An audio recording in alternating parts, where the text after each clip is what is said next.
So the other night, I was talking with a group of high schoolers, and the topic of a man named St. Padre Pio came up. I don't know if have you guys heard of St. Padre Pio? Yes, okay. So remarkable guy. And we just were talking about like some of the most incredible gifts. So Padre Pio was a Capuchin priest or friar. So it's a Franciscan friar. He was born in the end of the 1800s. I think he died in the 1960s. So long life. But he was ordained, he was from Italy, and he was ordained in a place called St. Giovanni Rotondo, and that's where he lived his entire life. But shortly after he was ordained, he just started experiencing, I think even before his ordination, experienced these massive gifts. So I was asking these high schoolers, like, do you know about the gifts of St. Padre Pio, and what are they? And so they started throwing out all these gifts, like among many others, where St. Padre Pio had the gift of bilocation, which is he was in two places at once. Like, he had never physically, I think, left St. Giovanni Rotondo, but at one point there was not a conclave, like officially conclave, like electing the Pope, but a group of bishops and cardinals and the Pope, like gathering in Rome at one point, and he walks in. And at the same time, no, he was back in Giovanni Rotondo, two places at once. Amazing. So one of the students pointed out that he had the gift of being able to read souls. So he would hear confessions from 10 to 15 hours a day as a priest, because people would flock to him, because not only would he be able to hear confessions and give absolution, but oftentimes if someone neglected to say something, they forgot to say something, or they were covering something up in their confession, he would say, "You're forgetting about this." And they're like, "Okay." And so I was asking the students, like, "Would you like that?" And like, they couldn't tell. I'm not sure if I would like it either, but I think I would want. I maybe need it, like a situation. It was so deep. There was a man, believe he was a British man, who had gone to confession as a soldier during World War II to St. Padre Pio, and the saint. He said, "You're forgetting something." And he's like, I don't think I am. And he said, "No." And he said, "Remember what happened? This thing happened with this young lady in the park." And he was even able to name the town that he was in. And the man was like, "Oh my goodness, I can remember." Yes, and he brought it to the Lord, because the whole point of reading souls is not to dazzle, it's to heal hearts, right? So that was the gift. There's one remarkable gift Padre Pio had, which I had never heard of until one of the students pointed out. The gift of flight. So I'd never heard this, but there are stories of Italian bombers, right? People flying, this is World War II, right? So going on bombing runs and being turned away by a friar flying in the sky and telling them to turn around and go back home. So they did that. Some generals, both Italian apparently and American generals, had heard about this and said, "No, we're going to go bomb that," because at one point they were going to bomb St. Giovanni Rotondo because they didn't know where the bad guys were, essentially. So we'll bomb the whole little village, a whole little town. And so they flew over, tried to drop their bombs. They couldn't. Tried to drop the bombs. They couldn't. And so Padre Pio was praying. The bombs dropped, but they didn't drop until they were over like an abandoned forest, where no one would get hurt. Later, after the war, one of these generals went to the friary where Padre Pio was, and he sees that's the guy I saw flying. Like, that's the monk, or the friar, the priest I saw flying. Padre Pio sees him, walks up to him, and says, "So you're the guy who is trying to destroy all of us." And they actually became friends, which is a happy ending to the story. One of the most incredible gifts of Padre Pio, of course, is the stigmata. That it was maybe 7 or 8 years after his ordination. He had the visible wounds of Jesus. I was listening to a podcast recently, Pints with Aquinas, with Matt Fred, where there was a man on who was talking about how when Padre Pio got the gift of the stigmata, there were meaning the wounds in his hands and his side and his feet, that for the first year of Padre Pio being wounded, you could literally see through his hand. After years, or after 1 year, there was a membrane that was formed over this, and those wounds he kept in his body for 50 years. And whenever they were examined, I mean, there's so many incredible stories of this, but whenever they were examined, all the physicians, all the religious people, everyone who was trying to prove that it was or try to demonstrate that it was a hoax, walked away saying, "This, I don't know how this is possible. The tissue is not dying, it's still fresh, but it's been going on for 50 years.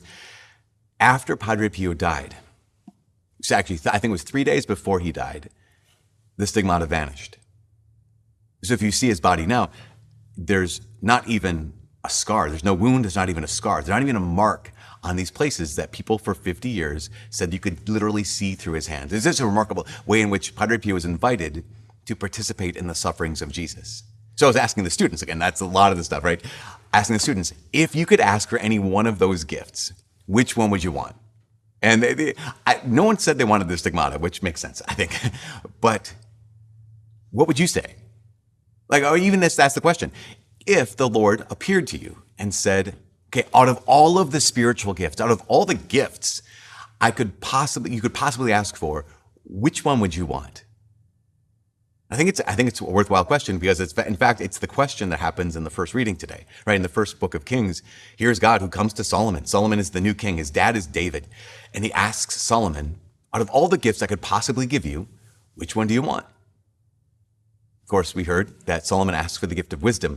And apparently that was the right choice because God says, since you asked for wisdom and not all these other things, I will not only give you an understanding heart. In fact, he says this, he asked for an understanding heart to judge, to govern or lead the people, as well as to distinguish right from wrong. And God says, since you're asking for this understanding heart, I'll give you all these other things. In fact, if you looked at Solomon, you think Padre Pio was blessed. You think Padre Pio was gifted.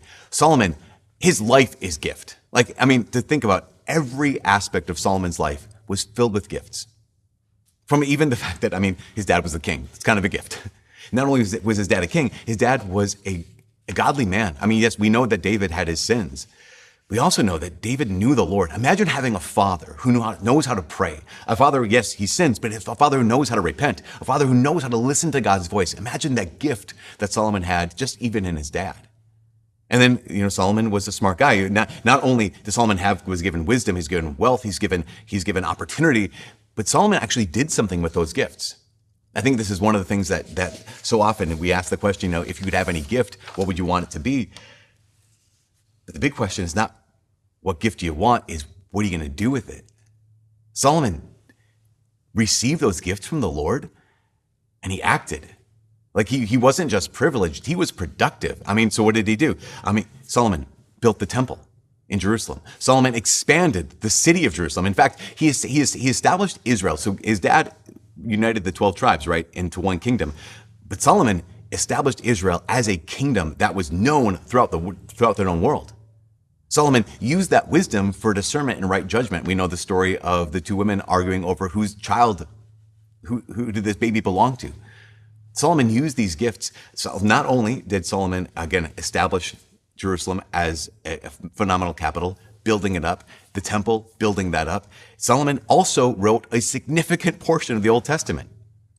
Something like the Wisdom of Solomon, or the Song of Solomon, or Proverbs, or some of the Psalms. Like Solomon wrote the wisdom literature that's in the Bible. So he was remarkable. He was not only privileged, he was productive. And this is so important for us. Because every one of us has been given gifts. Maybe not the gift of wisdom, maybe not the gift of being able to build up a city or build a temple. But every one of us has been given gifts. And as Jesus said, to whom much is given, much will be expected. And in that area, Solomon was a success. Again, he wasn't just privileged, he was productive. And yet, if you follow Solomon's story, his story is not a success story. In fact, if you follow Solomon's story, some debate this, but I would say that Solomon's life looks more like a tragedy than a success story. He started so well and he did so much good, but he ends up being one of the worst idolaters in the entire Bible. The man who built the temple and wrote portions of the Bible ends up becoming one of the worst idolaters in the entire Bible. And yeah, maybe other kings were more brutal in their sacrifices, but when it came to Solomon, his personal idolatry became very public. It became very royal. It became very national. How did he get there? Well, in 1 Kings chapter 11, it says this. It says that Solomon's foreign wives turned away his heart after other gods. And he built temples and monuments, altars to the god Ashtaroth, to Moloch, to God Chemosh. And if you think about Moloch, remember Moloch is the god that if you worshiped at Moloch's altar, you would often offer up living babies as a sacrifice, burnt in front of Moloch. Here is Solomon, who's so wise, who knows so much of the Bible, wrote so much of the Bible. Here's Solomon, who is so gifted, so privileged, so productive, who would be willing to do that. There's no telling how many people he led astray. No telling how devastatingly he modeled idolatry for almost every king after him. So the question again is, how did he get to that point? Solomon, who had been so privileged and so productive, what was he missing? Where was Solomon deficient? I would say this, the one who had been given a wise and understanding heart all at once, slowly and gradually gave that heart away. Because it's the reality, of course. It's possible to use the gifts God has given. It's possible to use the opportunities, and it's possible to lose your heart. And Solomon, he gradually gave his heart away. Why? Because he was fruitful, but he wasn't faithful. That he did a lot of good things, but he failed in the most important things. And in fact, he did a lot of remarkable things. He did a lot of extraordinary things, but he failed to do the basics. This is the interesting thing. Solomon did stuff that no other king had been asked to do, was even capable of doing. Solomon accomplished those things, but he neglected the things that every king was asked to do. Again, he did extraordinary stuff, but he failed to do the ordinary things. Again, not every king would build the temple. Not every king would build up Jerusalem. Not every king would put Israel on the map. But God had given instructions for all kings. If you go back to Deuteronomy chapter 17, God had given instructions. He said, okay, all the kings, you have to do this. Number one, here's some things not to do. God said to the kings, do not multiply horses. Do not increase your horses. Well, in 1 Kings chapter 10, it says Solomon built 40,000 stalls for his horses. So he's already going wrong. Deuteronomy 17 says, whatever you do, don't trade with Egypt. Don't get your stuff, your materials from Egypt. 1 Kings chapter 10, where did he get the horses? He got them from Egypt. It says in Deuteronomy chapter 17, it says, the king must not store up gold and silver. 1 Kings 10 and 11 says that in the days of Solomon, silver was as stone. And lastly, it makes it very clear, the king is not to multiply his wives. 1 Kings chapter 11, how many wives did Solomon have? He had 700 wives and 300 concubines. So here's Solomon doing all these extraordinary things. Again, he was productive. He was fruitful. But in the basics, he wasn't faithful. And imagine this. Imagine that if he was looking at this as a king, he'd be like, well, all this just makes sense. Like every one of those things that he did would just make sense. For example, we're building. We need resources. Where are the resources? They come from Egypt. If you want me to build a temple, if you want me to build a city, if you want me to build this country, they got to come from somewhere. Also, if you want me to defend a country, I'm going to need horses that pull chariots. So it just makes sense. And all this stuff costs something, so we have to build up a bank. It just makes sense to gather all this gold and all this silver. And listen, if we're going to establish ourselves as a superpower, we have to make alliances with the nations around us. So it just makes sense. I need to marry all these princesses because that would make the alliances strong. And not only that, they belong to foreign gods.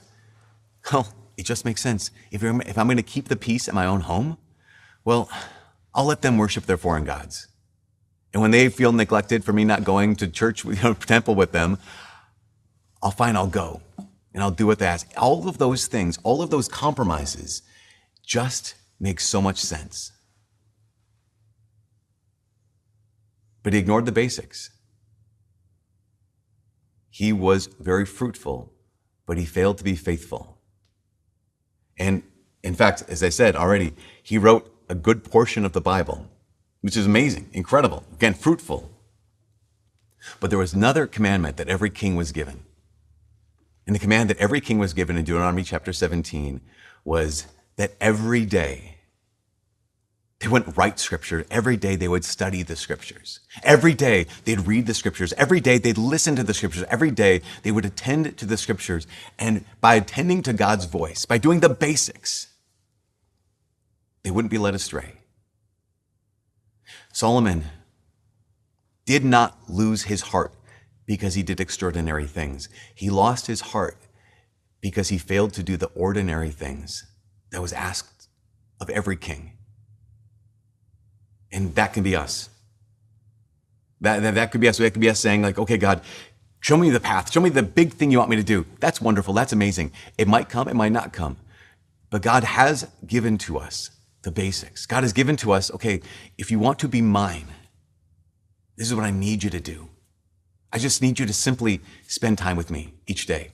I just simply need you to have a sacramental life. Like go to Mass at least on every Sunday. And when you fall, go to confession. Here's the basics. I just need you at some point to pick up my word and listen to my voice. These basic things, like, God, you have big things for me. Yes, it's one thing to be fruitful, but what's required is that we're faithful. And this is why, this is the last thing, this is why Padre Pio is remarkable. You might know this, but right as soon as Padre Pio got the stigmata, people started flocking there, and he started being under scrutiny. People would examine his life and say, what's going on? It got so bad at some point. People were, again, they're going to St. Giovanni Rotondo. They were coming there, and he was healing so many people. I mean, there are amazing stories. In fact, one last little healing story. A woman named Gemma came to Padre Pio. She had no pupils. She was born without pupils, so she couldn't see. He rubbed his stigmatized hands on her eyes, and she regained her sight. For the rest of her life, she lived into the 90s, maybe into the 2000s.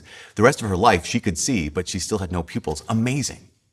But in 1930-31, church authorities said, Padre Pio, you are no longer permitted to appear in public, no longer permitted to preach in public, no longer permitted to say Mass in public, you're no longer permitted to hear confessions. You could imagine that Padre Pio would say, well, no, that doesn't make any sense. I'm spending 10 to 15 hours a day in confession. People are being healed, not just being physically healed, their souls are being healed. People are being edified. People are becoming Christian. They're becoming Catholic. People's lives are being saved. It would make sense for Padre Pio to say, listen, I've got so many extraordinary gifts. I do not have to listen to this ordinary command. But as soon as they told him to stop, immediately stopped. For 2 years. All the same gifts, all the same privilege, all the same blessings of God were in Padre Pio, but they were hidden because he was told to. And he even said this, he said, I will always, always obey the church. After a couple of years, he was given freedom to be able to say Mass and hear confessions. And Pope, I think Paul VI was made the Pope. Paul VI was a big fan of Padre Pio, and he just said the world needs to know more and more about what God is doing in the life of this one man, in this place, St. Giovanni Rotondo, and that blessings of God were unleashed on the world. Why? Not because Padre Pio was fruitful, but because he was faithful. He didn't just simply do what many of us do, use our gifts, use our opportunities, and lose our heart. He used the gifts, he used the opportunities, and he kept his heart. Every one of us has been given gifts. We can do extraordinary things and still lose our heart. Or we can simply choose to do the ordinary things that God has asked of all of us and become saints.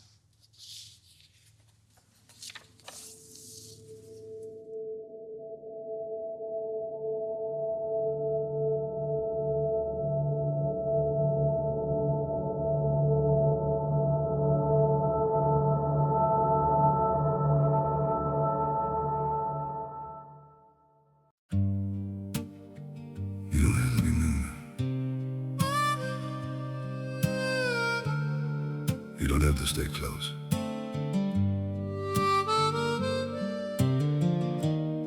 As long as you're somewhere out there, that's enough for me. I don't need to hold you near me, don't need promises to keep. Just the thought that you are breathing somewhere in this world I see. Even if I'm not beside you, even if you never know, there's a quiet kind of comfort just in knowing you still glow. I don't need forever, I just need you to exist. You don't have to stay with me, you don't have to feel the same. Just as long as you're still out there, calling softly through my days. You don't have to look my way, you don't have to be my home. It's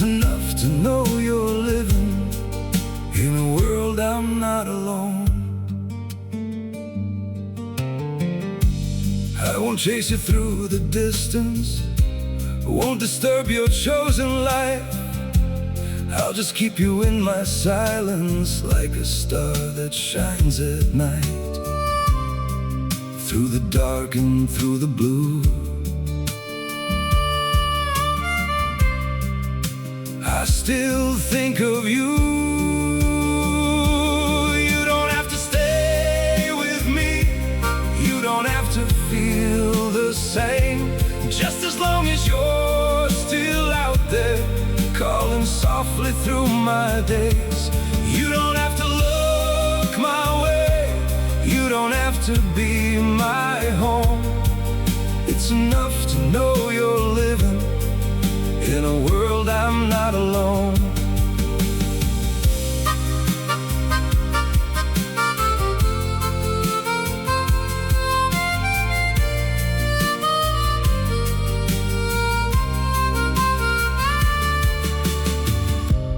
I don't need to be your light, I don't need to cross your mind. All I need is just the truth that you're somewhere still alive.